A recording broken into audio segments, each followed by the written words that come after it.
everyone. Thanks for joining us as we broadcast from our Los Angeles bureau. I'm Mary Calvi, in today for Deborah. Huge reaction to that FBI raid at Donald Trump's Mar-A-Lago residence, where 15 boxes of material were hauled away. The unprecedented search warrant against a former president has both sides of the political aisle up in arms. Les Trent has the latest.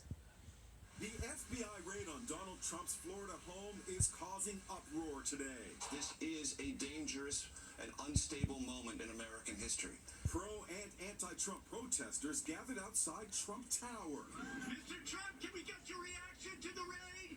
The former president ignored questions as he left last night. His political action committee, Save America, is already using the raid to raise funds. It's time for every patriot to step up and stand against the political persecution of President Trump.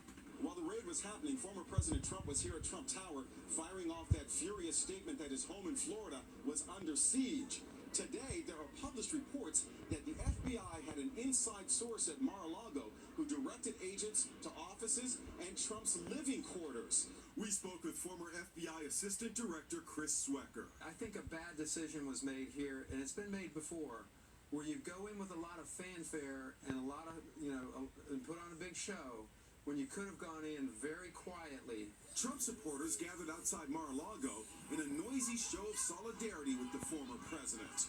The White House says they had no advance notice of the raid, leading to a tense exchange with Fox News' Peter Doocy. Is this administration weaponizing the Justice Department and the FBI against political opponents? Peter, the president believes in the rule of law. The president believes in the independence of the Department of Justice. Yes or no? No, that is no. It's a yes or a no for you. I'm answering the question. The search for documents allegedly removed from the White House had been in progress for almost 10 hours before the news broke.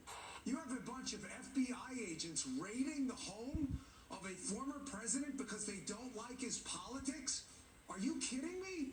This, I'm hoping, goes beyond simply not complying with some archiving laws, or DOJ just handed Donald Trump, the Republican nominee and potentially the presidency. Donald Trump's son Eric told Sean Hannity that FBI agents ransacked a closet and even broke into a safe. They don't want Donald Trump to run and win again in 2024.